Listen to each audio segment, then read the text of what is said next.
नमस्कार। इंजीनियरिंग विषयों में रुचि बनाने और विषय समझ को मजबूत बनाने के लिए शुरू किए गए श्रीदेवी क्लासेज यूट्यूब चैनल पर एक बार फिर आपका स्वागत है। हमारी प्लेलिस्ट इंडक्शन मोटर में आज जानते हैं पावर का फ्लो किस तरह से होता है, स्टेटर से एयर गैप को क्रॉस करते हुए रोटर को जो पावर मिलती है वो किस तरह से शाफ्ट पर मैकेनिकल आउटपुट बनाती है। सभी तरह के लॉसेज और पावर फ्लो को समझते हुए हम जानेंगे एयर गैप पावर, रोटर में कॉपर लॉस और मैकेनिकल आउटपुट में स्लिप के साथ क्या रिलेशनशिप है। शुरू करते हैं power flow in induction motor. एक इंडक्शन मोटर के स्टेटर में जो आर्मेचर कोर होती है उसमें 3 फेज वाइंडिंग में इनपुट पावर के तौर पे इलेक्ट्रिकल 3 फेज सप्लाई से पावर दी जाती है और वर्किंग के दौरान स्टेटर में कोर में आयरन लॉसेज और वाइंडिंग में कॉपर लॉसेज के बाद जो पावर बचती है वो स्टेटर से रोटर को एयर गैप से क्रॉस करवा कर पहुंचाई जाती है और जो स्टेटर का आउटपुट रोटर का इनपुट बनता है उसमें रोटर के कॉपर लॉसेज और विंडेज फ्रिक्शन लॉस सब्ट्रैक्ट करने पर हमें नेट शाफ्ट पावर एक इंडक्शन मोटर प्रदान करती है। इस सारी पावर कन्वर्जन स्टेजेस में पावर का फ्लो किस तरह से होता है उसे यहाँ इस डायग्राम में शो किया हुआ है और आज की इस लर्निंग वीडियो में हम स्टेटर से रोटर और रोटर से मैकेनिकल आउटपुट किस तरह से फ्लो होता है वो समझते हैं। एक इंडक्शन मोटर के स्टेटर में आर्मेचर कोर में एक 3 फेज स्पेस डिस्प्लेस वाइंडिंग की जाती है और इस 3 फेज स्पेस डिस्प्लेस वाइंडिंग में हम एक बैलेंस 3 फेज सप्लाई से इलेक्ट्रिक पावर इनपुट करते हैं। जो net electrical input power stator को प्राप्त होती है वो सप्लाई की लाइन वोल्टेज, मोटर के द्वारा ड्रॉ किए गए लाइन करंट VL और IL के साथ मोटर किस पावर फैक्टर पे करंट को ड्रॉ कर रही है वो फैक्टर cos phi भी इंक्लूड होता है और इलेक्ट्रिकल इनपुट नेट जो मोटर ऑपरेशन के दौरान प्राप्त कर रही है उसे हम √3 VL IL cos phi से रिप्रेजेंट करते हैं। इस नेट इलेक्ट्रिकल इनपुट में से करंट फ्लो के दौरान आर्मेचर वाइंडिंग के रेजिस्टेंस में स्टेटर कॉपर लॉस होते हैं और आर्मेचर कोर में हिस्टेरेसिस और एडी करंट लॉसेस के कारण आयरन लॉसेस होते हैं। तो जो स्टेटर का इनपुट इलेक्ट्रिक पावर है वो स्टेटर में ऑपरेशन के दौरान होने वाले कॉपर और आयरन लॉसेस को भी सप्लाई करता है और जो रिमेनिंग पावर है वो स्टेटर से एयर गैप को क्रॉस करते हुए रोटर में इनपुट के रूप में हमें प्राप्त हो जाती है। एक 3 फेज इंडक्शन मोटर की वाइंडिंग में तीनों फेज की वाइंडिंग सिमेट्रिकल होती हैं और हर फेज की वाइंडिंग में जो AC resistance hot working condition में है उसमें जो पर phase current I2R ohmic copper losses बनाता है वो तीनों फेज का 3 गुना करके जोड़ने पर हम स्टेटर में होने वाले कॉपर लॉसेस की कैलकुलेशन कर सकते हैं और निश्चित है कि ये कॉपर लॉसेस मोटर के ड्रॉ करंट के स्क्वायर प्रोपोर्शनल वेरिएबल नेचर के हैं। इंडक्शन मोटर की वर्किंग के दौरान स्टेटर और रोटर के बीच के एयर गैप में एक कांस्टेंट मैग्नीट्यूड और कांस्टेंट स्पीड का रोटेटिंग मैग्नेटिक फील्ड बनता है और ये रोटेटिंग मैग्नेटिक फील्ड वर्किंग के दौरान स्टेटर की आर्मेचर कोर में हिस्टेरेसिस और एडी करंट लॉसेस बनाता है। तो हमारी इलेक्ट्रिक इनपुट का एक हिस्सा स्टेटर में आयरन लॉसेस के रूप में भी कंज्यूम होता है। स्टेटर के इलेक्ट्रिक इनपुट में कॉपर और आयरन लॉसेस को जब हम सब्ट्रैक्ट कर देते हैं तो जो बची हुई पावर है वो इलेक्ट्रोमैग्नेटिक इंडक्टिव कपलिंग से स्टेटर से रोटर की तरफ एयर गैप को क्रॉस करके ट्रांसफर होती है और ये transfer rotating working magnetic field के थ्रू इलेक्ट्रोमैग्नेटिक इंडक्शन प्रोसेस से रोटर कंडक्टर में पावर डेवलप करता है। स्टेटर का जो आउटपुट है वो रोटर का इनपुट कहलाता है और रोटर को अगर 2 सफिक्स से हम डिनोट करें तो रोटर पावर P2 हो गई और यही पावर वो है जो स्टेटर से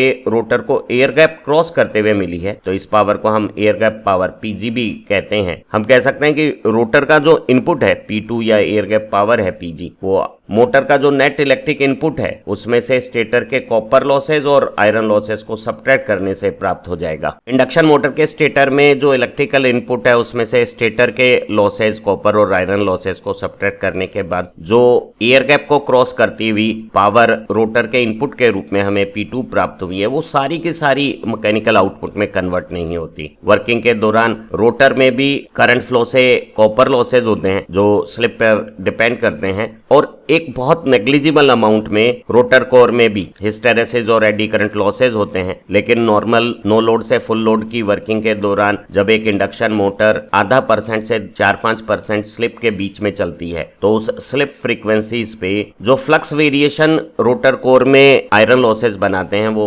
नेग्लिजिबल स्मॉल हो जाते हैं। तो हम कह सकते हैं कि रोटर में आयरन लॉस नेग्लिजिबल है वर्किंग कंडीशंस में, और जो कॉपर लॉस है वो अगर रोटर की 3 फेज इक्विवेलेंट वाइंडिंग में पर फेज रेजिस्टेंस R2 है और रोटर का करंट I2 है तो पर फेज ये लॉस ओमिक कॉपर लॉस से I2R हो गए हैं और तीनों फेज में 3 गुने सिमेट्री से टोटल रोटर कॉपर लॉसेज आ गए हैं। अगर हम कल्पना करें कि वर्किंग के दौरान रोटर में किसी भी प्रकार के कॉपर लॉस नहीं हो रहे हैं तो ऐसी स्थिति में स्टेटर से एयर गैप को क्रॉस करके रोटर को जो एयर गैप पावर PG प्राप्त हुई है या जो रोटर का इनपुट है P2 वही सारा का सारा रोटर का मैकेनिकल आउटपुट पावर बन जाता, और ऐसी स्थिति में एक induction motor rotating magnetic field के बराबर गतियों से अपने रोटर को रोटेट करती तो मोटर की जो ऑपरेटिंग स्पीड है वो ऐसी स्थिति में सिंक्रोनस स्पीड हो जाती। तो वो जो पावर एयर गैप को क्रॉस करके रोटर को सिंक्रोनस स्पीड पे चलाते हुए मैकेनिकल आउटपुट बनाती है उस पावर को हम सिंक्रोनस वॉट कहते हैं। और सिंक्रोनस वॉट की कंडीशंस पे जब सारी की सारी air gap power mechanical output में बनती है तो मोटर का जो ग्रॉस टॉर्क है वो उसे सिंक्रोनस स्पीड पे रोटेट करता है, और ग्रॉस टॉर्क और सिंक्रोनस एंगुलर वेलोसिटी का प्रोडक्ट रोटर का इनपुट या एयर गैप पावर हो गई है। और हम इस रिलेशन से अगर हमें एयर गैप पावर मालूम है, सिंक्रोनस एंगुलर वेलोसिटी मालूम है तो मोटर का ग्रॉस टॉर्क निकाल सकते हैं। अगर रोटेटिंग मैग्नेटिक फील्ड की आरपीएम में सिंक्रोनस स्पीड ns हो तो ns/60 रिवोल्यूशन पर सेकंड हो जाएंगे और 2 pi revolution per second angular velocity synchronous radian per second में हो जाएगी। तो हम इस रिलेशन से ग्रॉस टॉर्क जो मोटर PG को सिंक्रोनस स्पीड पे रोटेट करते हुए सिंक्रोनस वॉट पावर से बनाती है उसे निकाल सकते हैं। एक व्यवहारिक इंडक्शन मोटर में स्टेटर से रोटर की तरफ एयर गैप को क्रॉस करके जो रोटर को इनपुट पावर P2 या एयर गैप पावर PG प्राप्त होती है वो सारी की सारी मैकेनिकल आउटपुट पावर में कन्वर्ट नहीं होती है। प्रक्रिया के दौरान रोटर वाइंडिंग में करंट फ्लो से रोटर में कॉपर लॉसेज होते हैं और इन कॉपर लॉसेज को हम रोटर की इनपुट पावर में से जब सब्ट्रैक्ट कर देते हैं तो रोटर इनपुट पावर जैसे हम P2 कह रहे हैं उसमें से रोटर कॉपर लॉसेज को सब्ट्रैक्ट करेंगे तो रोटर में जो ग्रॉस मैकेनिकल आउटपुट डेवलप हो रहा है वो प्राप्त हो जाएगा। हालांकि ये ध्यान रखने वाली बात है कि प्रैक्टिकल कंडीशन पे इंडक्शन मोटर का रोटर बहुत कम स्लिप कंडीशंस के साथ रन करता है तो स्लिप फ्रीक्वेंसी के वेरिएशन से रोटर कोर में होने वाले आयरन लॉसेस को नेग्लिजिबल माना हुआ है, और ऐसी स्थिति में रोटर की जो इनपुट पावर है उसमें से रोटर के कॉपर लॉसेस को सब्ट्रैक्ट करने के बाद हमें रोटर में ग्रॉस मैकेनिकल आउटपुट पावर प्राप्त हो गई है, और ये gross mechanical output power shaft पे ग्रॉस टॉर्क बनाते हुए रनिंग स्पीड ओमेगा रेडियन पर सेकेंड एंगुलर वेलोसिटी के साथ बनाएगी। अगर एक इंडक्शन मोटर की रनिंग स्पीड आरपीएम में कैपिटल N है तो n/60 रिवोल्यूशन पर सेकेंड हो गए हैं और 2 pi capital n/60 angular velocity हो गई है। तो हम रोटर की ग्रॉस मैकेनिकल आउटपुट से gross torque actual rotating speed के साथ कैलकुलेट कर सकते हैं। अगर हम एक्चुअल रिवोल्यूशन पर मिनट्स को सिंक्रोनस आरपीएम के साथ रिलेट करें और n की जगह ns1-s रखें जहां s स्लिप है तो हम पाते हैं कि 2 pi capital ns/60 synchronous angular velocity radian per second में हो गई है, और ग्रॉस टॉर्क और सिंक्रोनस एंगुलर वेलोसिटी के प्रोडक्ट को हम एयर गैप पावर या रोटर का इनपुट पावर या सिंक्रोनस वाट कहते हैं, क्योंकि हमें मालूम है कि अगर एक स्टेटर से रोटर को जो पावर प्राप्त हो रही है इनपुट पावर रोटर की वो सारी की सारी बिना किसी रोटर कॉपर लॉसेस के अगर मैकेनिकल आउटपुट में कन्वर्ट होती तो हमारी इंडक्शन मोटर का रोटर सिंक्रोनस स्पीड पे रोटेट करता और सिंक्रोनस स्पीड के साथ ग्रॉस टॉर्क का ये प्रोडक्ट रोटर की इनपुट पावर हो गई, और रोटर की इनपुट पावर में 1-s का मल्टीप्लिकेशन करने पर हम ग्रॉस मैकेनिकल आउटपुट निकाल सकते हैं। तो हम ग्रॉस मैकेनिकल आउटपुट और रोटर के इनपुट P2 और PM में आपस में रिलेशन बना सकते हैं स्लिप के साथ, और अब समझ सकते हैं कि जो रोटर को इनपुट है P2 उसमें से जो रोटर का ग्रॉस आउटपुट है उन्हें अगर सब्ट्रैक्ट कर देते हैं तो जो डिफरेंस है वो रोटर का कॉपर लॉसेज है, और अगर हम इसे PM की जगह P2 1-s रख के सब्ट्रैक्ट करते हैं तो हम पाते हैं कि रोटर कॉपर लॉसेज रोटर की इनपुट पावर का स्लिप टाइम्स हैं। तो अगर हमें slip air gap power gross mechanical power और रोटर कॉपर लॉसेज, इन चार में से कोई दो मालूम हो तो बाकी दो की गणना आसानी से की जा सकती है। एक इंडक्शन मोटर में स्टेटर से रोटर को जो इनपुट पावर P2 प्राप्त होती है, जिसे हम एयर गैप पावर कहते हैं, उसमें से जब रोटर के कॉपर लॉस सब्ट्रैक्ट कर लेते हैं तो हमारे पास शाफ्ट पे ग्रॉस मैकेनिकल पावर डेवलप्ड आ जाती है। और सारी के सारी gross mechanical power develop mechanical output में कन्वर्ट नहीं होती है, क्योंकि कुछ पावर रोटर में फ्रिक्शन और विंडेज लॉसेस के रूप में भी कंज्यूम हो जाती है। और उस फ्रिक्शन और विंडेज लॉसेस को अगर हम ग्रॉस मैकेनिकल पावर डेवलप्ड में से सब्ट्रैक्ट कर देते हैं तो हमें यूजफुल पावर जो शाफ्ट पे मैकेनिकल लोड के लिए हमें अवेलेबल हुई है वो प्राप्त हो जाएगी। हम उस useful net mechanical output power को P आउट अगर कहें तो हम कह सकते हैं कि जो नेट शाफ्ट पे मैकेनिकल आउटपुट पावर प्राप्त हो रही है वो रोटर के ग्रॉस मैकेनिकल आउटपुट में से जो मैकेनिकल लॉसेज हैं फ्रिक्शन और विंडेज, उनको सब्ट्रैक्ट करने पर प्राप्त होगी। और हम अक्सर एक मोटर की जो आउटपुट रेटिंग्स है उसी से मोटर की पावर को स्पेसिफाई करते हैं, और जो स्पेसिफाइड मोटर आउटपुट पावर है वो ये नेट शाफ्ट आउटपुट पावर होती है। और ऐसी स्थिति में हम नेट मोटर की एफिशिएंसी को जो शाफ्ट पे net mechanical output P out आया है और जो स्टेटर पे हमारा इलेक्ट्रिकल इनपुट है उसके रेशो से डिफाइन कर सकते हैं। तो इस नीले फ्रेम में जो पीली हाईलाइट में लाल अक्षरों में रेशो आया हुआ है वो एक इंडक्शन मोटर की नेट एफिशिएंसी का शाफ्ट पर नेट मैकेनिकल आउटपुट और स्टेटर पर इलेक्ट्रिकल इनपुट का रेशो हो गया है। एक इंडक्शन मोटर में इनपुट से मैकेनिकल आउटपुट के बीच में सारे पावर फ्लो को स्कीमेटिकली समझा जा सकता है। हम इसे रिवाइज कर सकते हैं। स्टेटर पे हम 3 फेज वाइंडिंग में 3 phase electric supply input power के तौर पे देते हैं, और स्टेटर में वर्किंग के दौरान वाइंडिंग में कॉपर लॉसेज और आर्मेचर कोर में आयरन लॉसेज होते हैं। उन स्टेटर लॉसेज को अगर हम सब्ट्रैक्ट कर देते हैं तो बची हुई पावर एयर गैप को क्रॉस करके स्टेटर से रोटर में हमें प्राप्त हो जाती है, और ये रोटर का इनपुट P2 या एयर गैप पावर PG हो गई है। और ये पावर में से स्लिप टाइम्स PG या S टाइम्स P2 रोटर में कॉपर लॉसेज हैं, और जो रिमेनिंग ग्रॉस मैकेनिकल पावर है PM वो PG1 माइनस S हो गई है। और उसमें से अगर मैं फ्रिक्शन और विंडेज के मैकेनिकल लॉसेज को अलग कर देता हूं तो बची हुई यूजफुल शाफ्ट आउटपुट पावर हमारे पास एक्चुअल आउटपुट में आ गई है। तो ये हमारा मैकेनिकल आउटपुट और यहाँ इलेक्ट्रिकल इनपुट का रेशो हमारी मोटर की नेट ऑपरेटिंग एफिशिएंसी हो गई है। एक इंडक्शन मोटर अपनी शाफ्ट पे जो gross mechanical torque TG develop कर रही है, इसे हम रोटर के ग्रॉस मैकेनिकल आउटपुट PM या रोटर को जो टोटल इनपुट मिलता है स्टेटर से एयर गैप पावर या P2 उसके रूप में हम रिप्रेजेंट कर सकते हैं। अगर gross mechanical output power shaft पे क्रॉस टॉर्क बनाती हुई angular velocity radian per second में ओमेगा m बनाए तो पावर में एंगुलर वेलोसिटी का डिवीजन हमारे लिए ग्रॉस टॉर्क हो गया है। और अगर एयर गैप से जो रोटर को सारी पावर PG प्राप्त हुई है वो सारी के सारी अगर मैकेनिकल आउटपुट में कन्वर्ट होती और हमारी मशीन सिंक्रोनस स्पीड पे इस सिंक्रोनस वाट से रोटेट होती तो synchronous angular velocity radian per second के रूप में हम ग्रॉस टॉर्क को यूं रिप्रेजेंट कर सकते थे। अगर सिंक्रोनस RPM NS है तो NS/60 synchronous revolution per second हो गए हैं, और 2 पाई NS/60 हमारी synchronous angular velocity radian per second में एयर गैप पावर से डिवाइड करके ग्रॉस टॉर्क बना देगी। अगर हम इस रिलेशन में न्यूमरेटर और डिनोमिनेटर दोनों में 1 - S का मल्टीप्लीकेशन कर देते हैं तो PG1 - S gross mechanical power है जो शाफ्ट पे डेवलप हो रही है, और NS1 - S actual rotor speed है जो सिंक्रोनस स्पीड से रोटेट होने वाले मैग्नेटिक फील्ड में S स्लिप पर हमें प्राप्त हुई है। और हम पाते हैं कि ग्रॉस टॉर्क का फार्मूला एयर गैप पावर जो रोटर को सिंक्रोनस स्पीड पे चलाएगी और मैकेनिकल ग्रॉस पावर जो एक्चुअल स्पीड पे चलाएगी, दोनों तरीके से हम कैलकुलेट कर सकते हैं। और यहाँ हम ये भी कंक्लूजन कर सकते हैं कि टोटल जो एयर गैप पावर रोटर को इनपुट के तौर पे प्राप्त हुई है उसमें से SPG रोटर के कॉपर लॉसेज हैं, और PG में से SPG रोटर कॉपर लॉसेज को हम सब्ट्रैक्ट कर लेते हैं तो हमें ग्रॉस मैकेनिकल आउटपुट पावर जो शाफ्ट पे अवेलेबल है वो प्राप्त हो जाती है। और अगर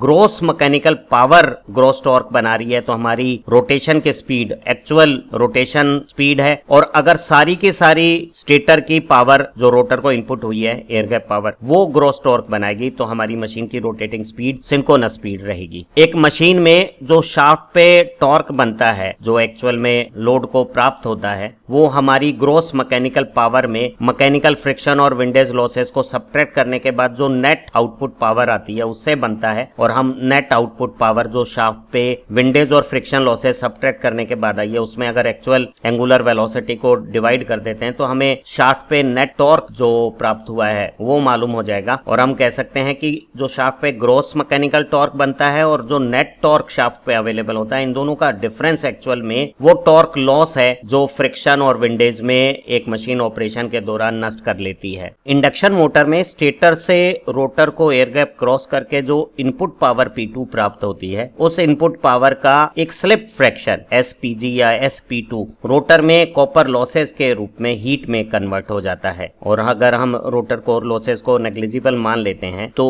PG का SPG portion rotor copper losses हो गया है और बची हुई पावर हमारा gross mechanical output power PM बन गया है, जो PG का 1 S टाइम्स रूप हो गया। तो रोटर इनपुट P2 का SP2 हिस्सा तो रोटर कॉपर लॉसेस हैं और 1 SP2 gross mechanical output power है। और इस मैकेनिकल पावर में मैकेनिकल जो लॉसेस हैं फ्रिक्शन और विंडेज वो भी शामिल हैं और बची हुई power useful shaft output power के रूप में हमारे लोड को प्राप्त हो जाती है। तो हम रोटर का इनपुट या एयर गैप पावर P2 या PG ग्रॉस मैकेनिकल आउटपुट और रोटर कॉपर लॉसेस में एक अनुपातिक रिलेशन स्लिप के रूप में प्राप्त कर सकते हैं। और PM P2 का 1 S टाइम्स है और PCU P2 का S टाइम्स है। तो P2 PM और PCU में rotor input gross mechanical output और रोटर कॉपर लॉसेस में 1:1 S ये स्लिप के रूप में अनुपात हो गया है। और इस रिलेशन में slip, rotor input, gross mechanical output और रोटर कॉपर लॉसेस, इन चारों में से कोई दो मालूम हो तो बाकी दो की गणना की जा सकती है। तो हम समझ सकते हैं कि स्टेटर से रोटर को जो इनपुट पावर P2 प्राप्त हो रही है उसका एक स्लिप सेक्शन SP2 तो रोटर में कॉपर लॉसेस हो गए हैं और बचा हुआ 1 SP2 हमारा ग्रॉस मैकेनिकल आउटपुट आ गया है। तो हमें अगर ज्यादा एनर्जी एफिशिएंट ऑपरेशन मशीन का करना है और इंटरनल लॉसेस जो हीट में रोटर कॉपर लॉसेस के रूप में बन रहे हैं उन्हें अगर कम रखना है तो हमें मोटर को जो संभवतः कम स्लिप होती है, जितनी छोटी स्लिप हो सकती है उसी स्लिप पे चलाना चाहिए। और हमारी बची हुई 1 S टाइम्स जो पावर स्टेटर से रोटर को प्राप्त हो रही है वो मैकेनिकल ग्रॉस पावर का मान ज्यादा हो जाएगा। अगर एक रोटर ब्लॉक कंडीशन पे है या मोटर स्टार्ट की कंडीशन पे है, स्लिप का मान 1 है, तो ऐसी स्थिति में कोई मैकेनिकल आउटपुट नहीं है और सारी की सारी जो स्टेटर से रोटर को इनपुट पावर आई है वो रोटर कॉपर लॉसेस में ही कन्वर्ट हो रही है। उसी तरह से अगर एक रोटर सिंक्रोनस स्पीड पे रोटेट कर रहा है, स्लिप 0 है, तो ऐसी स्थिति में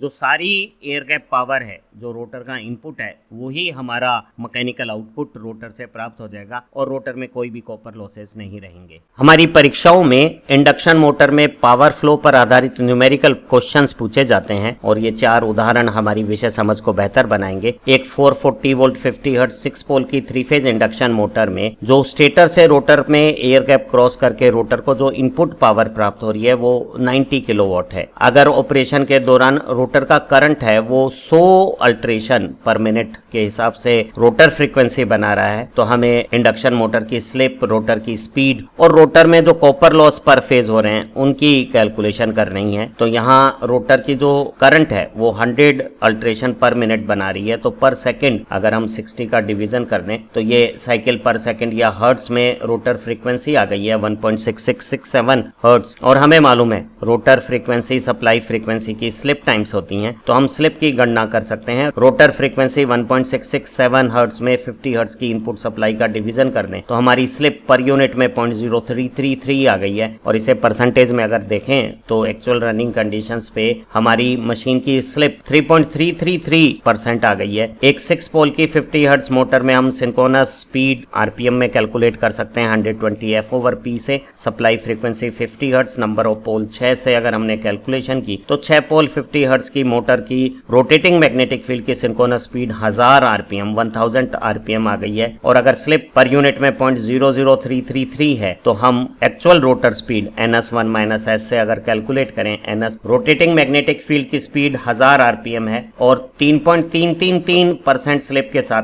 33.33 आरपीएम स्लिप करता हुआ हमारा रोटर एक्चुअल में 966.67 आरपीएम पे रोटेट करेगा। हमारी जो टोटल इनपुट पावर है रोटर को वो दी हुई है 90 किलोवाट और ये पावर स्लिप कंपोनेंट के रूप में रोटर कॉपर लॉसेज में कन्वर्ट हो जाएगी और 1 - S times 90 kilowatt mechanical output हो जाएगा। और क्योंकि यहाँ स्लिप 3.333% है तो हम rotor copper losses rotor input का S टाइम्स अगर कैलकुलेट करें तो वो 3 किलोवाट हो गई है और बची हुई 90 किलोवाट इनपुट है, 3 किलोवाट कॉपर लॉस है, बची हुई 87 किलोवाट हमारा मैकेनिकल आउटपुट हो गया है ग्रोस जो शाफ्ट पे अवेलेबल है। और अगर उसमें से फ्रिक्शन और विंडेज लॉसेज हम घटा लेते हैं तो हमें नेट शाफ्ट मैकेनिकल आउटपुट प्राप्त हो जाएगा। अब अगर तीनों फेज में टोटल कॉपर लॉस 3 किलोवाट है तो पर फेज कॉपर लॉस 1/3 करें तो 1 किलोवाट हमें प्राप्त हो गए हैं। तो 1 किलोवाट प्राप्त हो गए हैं। अगला न्यूमेरिक एग्जांपल लेते हैं। एक 23 किलोवाट की 4 पोल इंडक्शन मोटर की एफिशिएंसी 92% है। यहाँ ये जो 23 किलोवाट हमें पावर रेटिंग दी हुई है ये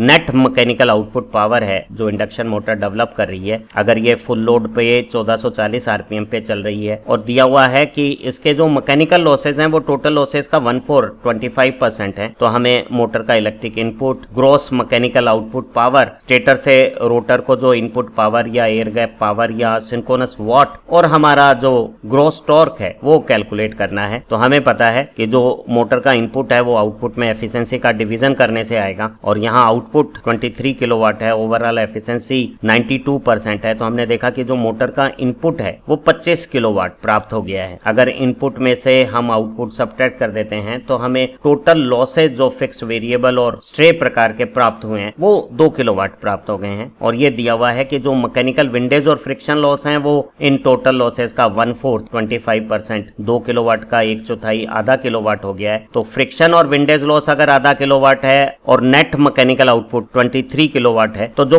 gross mechanical output power shaft पे डेवलप हो रही है वो mechanical net output plus windage friction mechanical losses को सम करें तो वो 23.5 किलोवाट प्राप्त हो गई है। मशीन 50 हर्ट्ज पे 4 पोल के लिए डिजाइन है तो हम सिंक्रोनस रोटेटिंग स्पीड आरपीएम में कैलकुलेट कर सकते हैं 120 F/P से। फ्रीक्वेंसी की जगह 50 हर्ट्ज और नंबर ऑफ पोल अगर 4 रखें तो हमारे revolution per minute synchronous speed 1500 RPM प्राप्त हो गई है। मोटर की एक्चुअल रनिंग स्पीड 1440 आरपीएम है, 60 आरपीएम की स्लिप है। तो इसे अगर हम पर यूनिट में पढ़ें तो ये 0.044% स्लिप के साथ मोटर ऑपरेट हो रही है। अगर हमें शाफ्ट पे ग्रोस मैकेनिकल आउटपुट पावर और स्लिप मालूम है तो हम रोटर इनपुट या एयर गैप पावर या सिंक्रोनस वॉट कैलकुलेट कर सकते हैं। वो ग्रोस मैकेनिकल पावर में 1 - s का डिवीजन करने से आ जाएगा क्योंकि रोटर इनपुट का 1 - s times gross mechanical power होती है। ग्रोस मैकेनिकल पावर में 1 - s 4% स्लिप के साथ 1 - s 0.96 हो गया। डिवीजन करने पे हमारी सिंक्रोनस वॉट या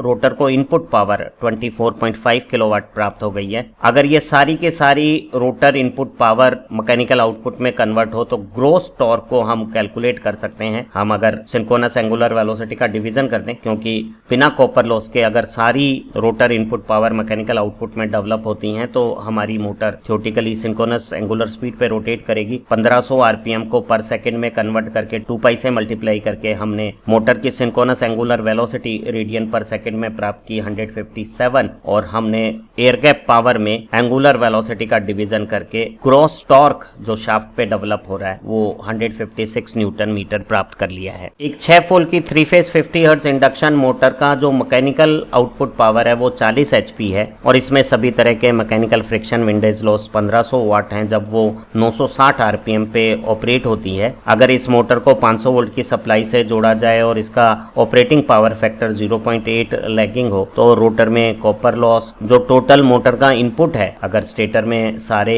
लॉसेस आयरन और कॉपर लॉसेस 1800 वाट हो तो प्राप्त करना है। हमें लाइन करंट और एफिशिएंसी की भी कैलकुलेशन करनी है। तो 6 पोल 50 हर्ट्ज सप्लाई के साथ हम सिंक्रोनस स्पीड को आरपीएम में कैलकुलेट कर सकते हैं 120 F/P फार्मूले से NS को जब कैलकुलेट किया frequency 50 hertz number of pole 6 के साथ हमारे आरपीएम सिंक्रोनस स्पीड 1000 आरपीएम आ गया है और मोटर की ऑपरेटिंग स्पीड 960 आरपीएम बता रही है कि एक 40 आरपीएम की स्लिप के साथ अगर परसेंटेज स्लिप हम देखें तो वो 4% हमें प्राप्त हो गई है। हम HP आउटपुट को वॉट में बदल सकते हैं। Metric horsepower 1 metric horsepower 735.5 watt के बराबर है। तो हमारा जो मैकेनिकल नेट आउटपुट मोटर ने डेवलप करना है वो 29.42 किलोवाट हो गया है और इस मैकेनिकल आउटपुट से हम रोटर इनपुट या एयर गैप पावर निकाल सकते हैं क्योंकि हमें पता है कि जो रोटर इनपुट है उसका 1 - s times mechanical gross power होती है। तो मैकेनिकल ग्रॉस पावर में 1 - s का अगर हम डिवीजन कर देते हैं मैकेनिकल आउटपुट पावर 29,420 में हमने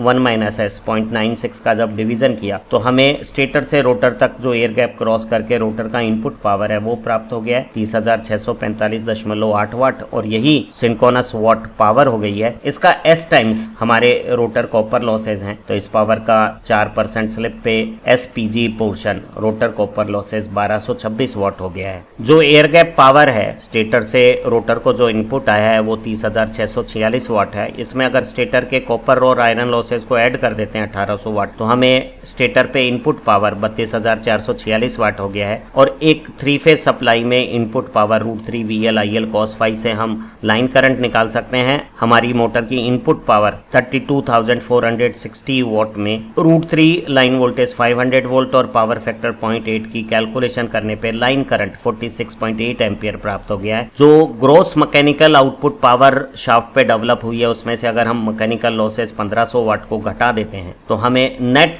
मैकेनिकल आउटपुट पावर जो शाफ्ट पे अवेलेबल है वो 27,920 वाट के तौर पे प्राप्त हो जाएंगी। और अब हम ओवरऑल एफिशिएंसी निकाल सकते हैं। आउटपुट मैकेनिकल नेट 27,920 वाट है और इलेक्ट्रिकल इनपुट 32,446 है। और अगर परसेंटेज में हम एफिशिएंसी देखें तो ये 86% हमें प्राप्त हो गई है। उम्मीद है इंडक्शन मोटर का पावर फ्लो अच्छी तरह से आपको समझ में आ गया होगा और न्यूमेरिकल क्वेश्चंस की प्रैक्टिस से आपकी विषय समझ और पैनी बनी होगी। ये लर्निंग वीडियो परीक्षा उपयोगी साबित हो, इन्हीं कामनाओं के साथ फिर मिलते हैं एक नई लर्निंग वीडियो के साथ। आप अच्छा पढ़ें, तरक्की करें। Have nice time. Thank you very much.